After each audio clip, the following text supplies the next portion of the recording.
또 하나 더 지금 한심한 일이 벌어지고 있는 게 민주당입니다. 민주당. 이해찬 대표를 비롯해서 민주당 지도부가 유성정당 있지 않습니까? 그렇죠. 그 더불어 시민당이라고 여기에 의원 꼬지기를 하기 위해서 지금 앞장서서 뛰고 있는데요. 참 원래 미래한국당이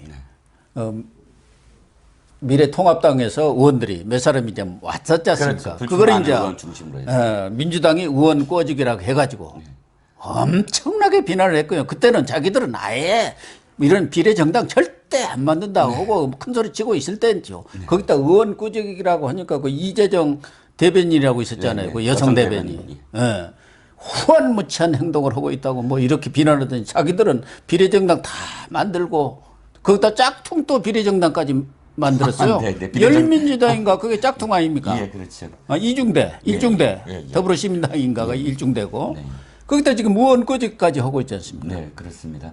네, 사실 참 이게 비겁한 그런 사람들인 게 왜 그러냐면 당시에도 민주연구원이 이미 오래전부터 네 가지 방안, 그러니까 비례정당을 만드느냐 아니면 바깥에서 만드느냐 아니면 아예 안 만들고 각계 전투할 거냐 뭐 이런 네 가지 방안을 이미 보고를 올린 상황, 그리고 거의 비례정당을 만들려고 바깥에서 준비하고 있는 상황에서도 사실은 이해찬 대표가 나서서 막 비난을 한 거예요. 내부에서는 아유 우리가 조금 이따 만들 건데 조금 수위를 낮추시죠 하더라도 상관이 없어 막 그냥 질러댔습니다. 아예 헌법을 들먹이면서요. 이거는 헌법의 위반이다. 정당이 존재하는 어떤 그런 그 가치를 위반한 것이다 라고까지 하면서 고발을 하지 않았습니까? 그렇죠. 자기네들은 그렇게 하지 말아야지. 헌법까지 들먹이면서. 근데 자기네들은 지금 이렇게 이 비례정당을 만들어서 똑같이 해요. 똑같이 의원들 불출마하거나 혹은 경선에서 탈락한 사람들 불러다 놓고 잠깐 가달라 뭐 이렇게 얘기를 하는데 바로 그게 번호 때문에 그렇잖아요. 한 번은 첫 번째는 번호죠. 번호. 이 비례정당의 번호가 1번이 민생당이라면서요. 지금 21명인가 되니까요. 예, 18명. 18명. 18명이니까 1번. 왜냐하면 지금 원래는 더불어민주당이 1번이지만 비례를 안 냈기 때문에 비례 순번에서 또 바뀌죠. 미래통합당도 마찬가지죠. 2번이지만 비례를 안 내니까. 근데 일단 9명을 확보했기 때문에 2번. 미래한국당으로. 미래한국당이 이제 2번이 됐고. 근데 투표용지에는 3번으로 찍힙니다. 1, 2번은 공란이죠.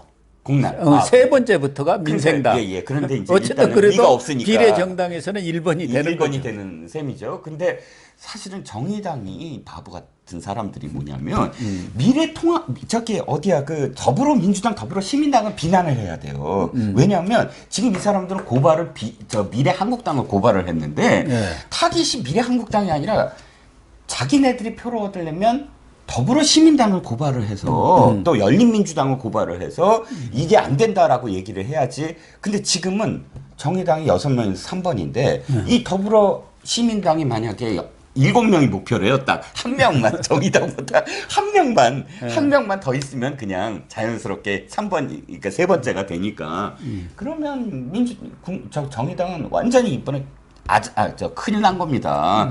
그러니까 지역구를 민주당을 찍고 나는 정의당은 이제 비례를 찍을 거야 했던 사람들이 전부 다 아니야 이거 정의당 찍어주면 안 돼. 어디야 더불어시민당 찍어줘야 돼. 열린민주당 찍어줘야 돼. 이러다 보면 정의당 완전 이번엔 비례 몇 명 되지도 않아요. 그러니까 지금 심상정 대표 입장에서는 팽당한 정도가 아니고 어떻게 보면은 꽁도 매도 놓친다. 개도 구럭도 다 잃는다. 그런 꼴이 된 거예요.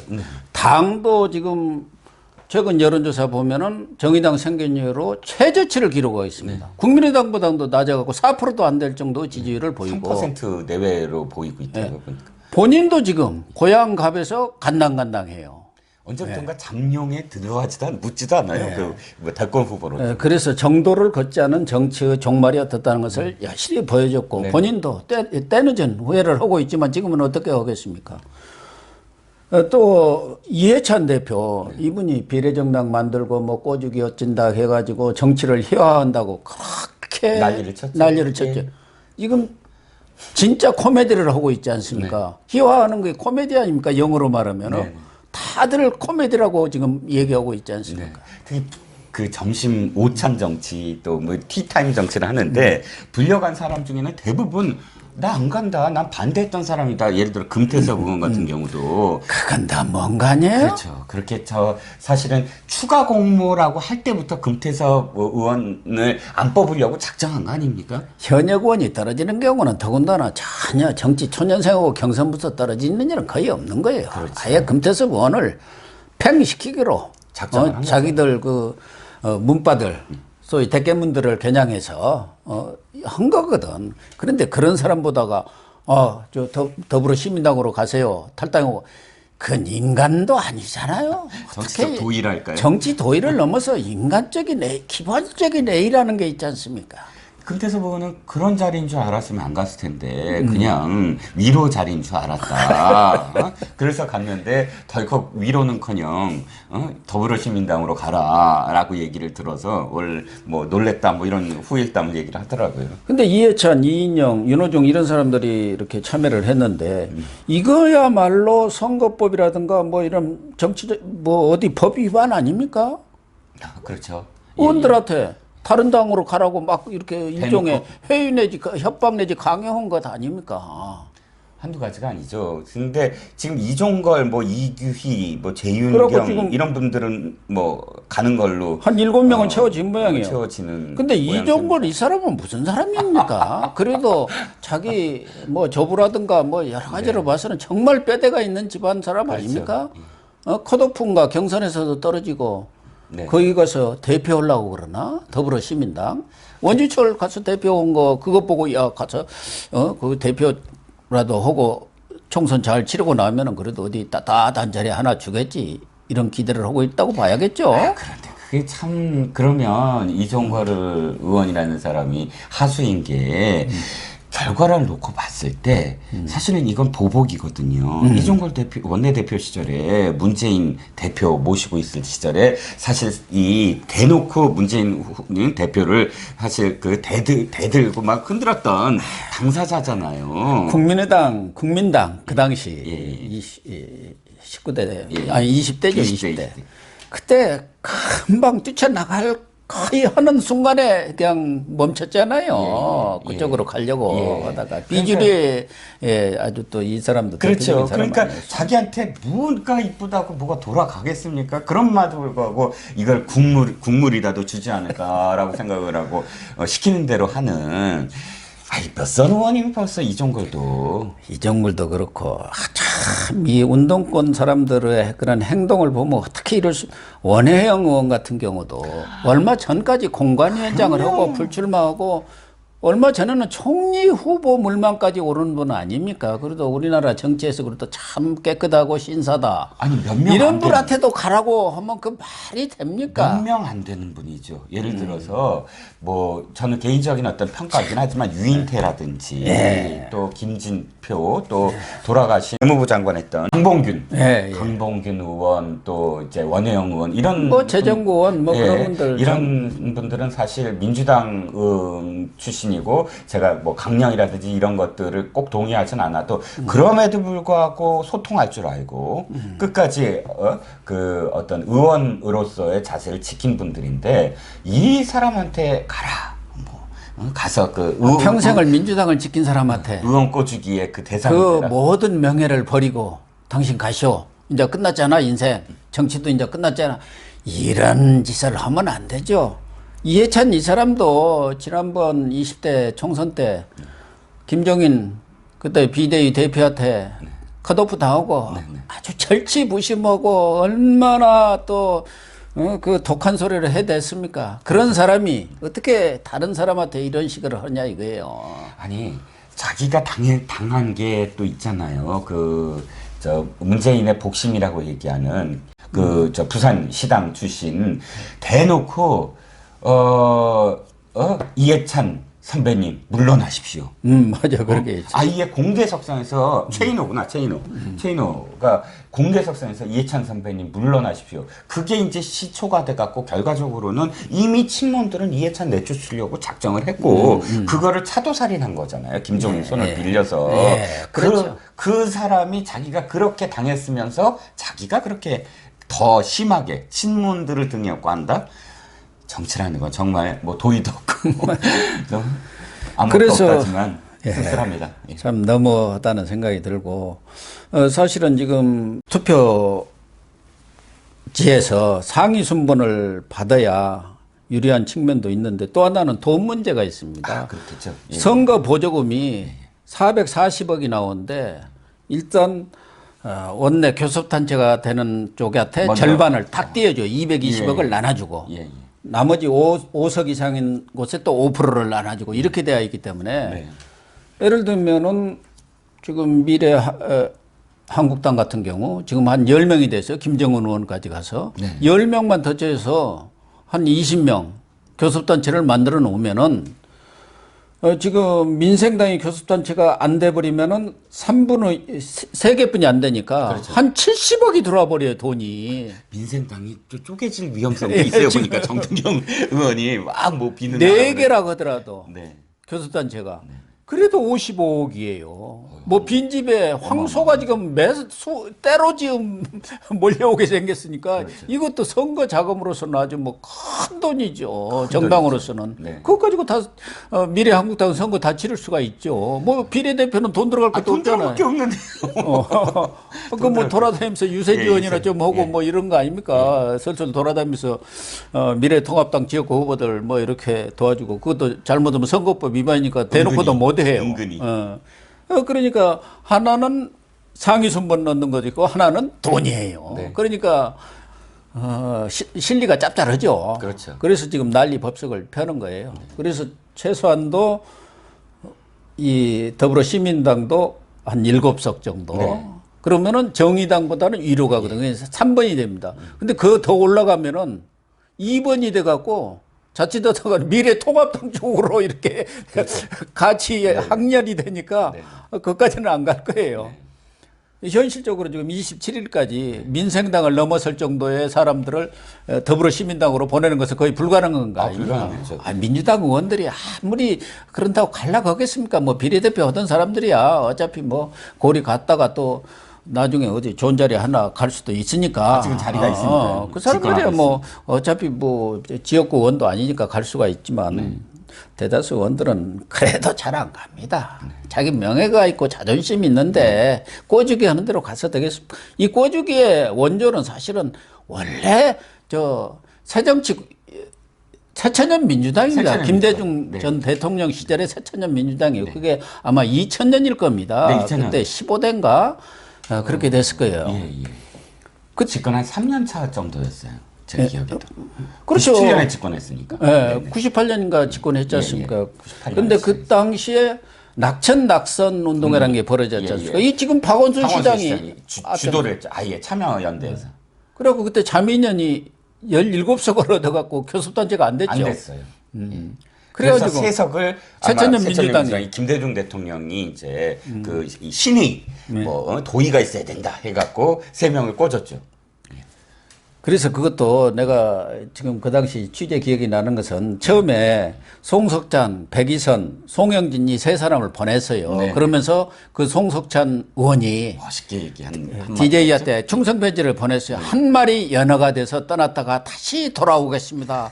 하니까 김대중 그 당시 대통령이 그 당시는 총재를 겸임하고 있었습니다. 예, 당의 총재였죠. 송 동지의 행위는 후세 역사가 평가할 것이오 하고 이렇게 직접 전화까지 걸어가지고 그 유명한 연어 사건입니다.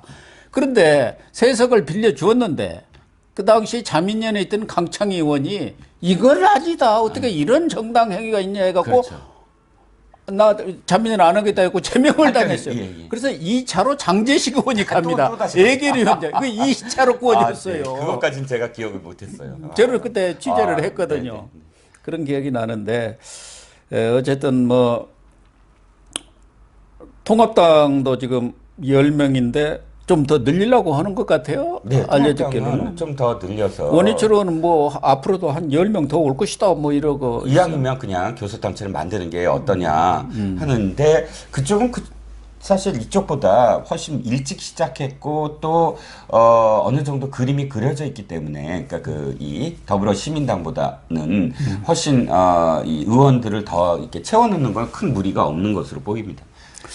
근데 지금 비례대표 이 공천도 다 끝났지 않습니까? 근데 더불어시민당과 1번인가 신현영 씨 대한의사협회 그 대변인 홍보이사 이런 분이던데 어디 대학 교수고. 네네 의사협회 홍보이사. 이건 하루 만에 그냥 뚝딱이 갖고 1번으로 이렇게 한 모양이에요. 원래 뭐 이렇게 신청하고 접수할 때는 없었는데 뒤늦게 양정철이가 공공의료 지금 코로나가 최고 아니냐. 해갖고 공공의료를 누구 하나 찾아봐라. 근데 이 사람이 요 근래 코로나 때문에 텔레비에 많이 나오는 모양이죠. 네네. 여성이고. 그래서 아마도 이런 그 상황은 늘 있어 왔던 것 같아요. 그러니까 이 한국당 출신, 그러니까 통합당 계열의 정당은 언제나 좀 소수자들, 네. 1번을, 그러니까 자기의 당 이미지와는 좀 다른, 보완하는 어떤 의미에서 옛날에 강명순 목사처럼 또 이렇게 1번을 데려오는데 거기에 반해서 민주당의 1번은 언제나 뭐 좀 운동권 정당 이런 인식 때문에 전문가 집단에서 많이 손을 내밀었어요. 그렇기 때문에 의사한테 손 내민 것에 대해서 원래 그런 전통이 좀 있어 왔기 때문에 그 맥락이다라고 이해할 수는 있으나 그럼에도 불구하고 지금 선거법의 47조인가에 바뀌었잖아요. 민주적인 뭐 절차를 하고 어느 정도 그 사람들을 알아야 된다. 그 선거인단의 투표를 통해서 절차적으로 이렇게 하도록 되어 있어요. 네. 그 과정도 투명해야 되고 회의록 같은 것도 뭐 공개를 해야 되고 이게 그러니까 지난번까지는 그냥 민주적 절차 이렇게만 돼 있는데 그걸 구체화시킨 거잖아요. 그렇다면 1번이라는 순번도 어떠한 이유에서 어떤 과정을 통해서 어떻게 됐는지 이번엔 다 공개가 돼야 돼요.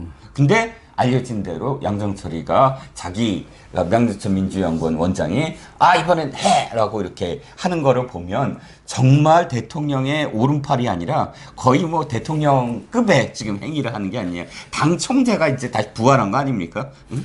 그러니까 이번 공천을 보면은 지역구도 그렇고 비례대표도 그렇고 완전 친문일세이고 이제 비주류라는 것은 정말 약에 쓸라도 찾아볼 수 없을 정도 완전한 뭐 어디에 일당 비슷한 게 된 거예요. 아니 교수님 사실 당에 있어도 이 비주류가 끽소리도 못 하잖아요. 왜냐면 권리당원들이 너 죽여버릴 거야, 떨어뜨릴 거야 이런 것 때문에 못 하는데 그나마 그것도 못을 박으려고 빼내서 장관으로 다 보내버렸어요. 박영선, 사실 추미애 이런 사람들이 원래 비주류잖아요. 친문도 아니고. 그게 문재인 당의 완벽한 문재인 당이 돼버린 거예요. 완전히 보내놓고 못 들어오게 이렇게 완전히 목까지 박아놓고 완전히 그 안에 끽소리 못하게 그래서 만들어버린 거예요. 다른 나라에서 하고 있는 일을 지금 하고 있는 거예요. 어느 나라 무슨? 아니 뭐 구체 제가 이 얘기하고 싶지는 네, 않습니다. 네. 다른 나라인지 우리나라인지는 모르겠지만 네, 어쨌든 하고 특정 싶구나. 그 집단을 말씀하시는 예. 또 하나는 뭐 6차례 이 얘기가 됐습니다마는 열린민주당, 짝퉁 민주당 있지 않습니까? 네네.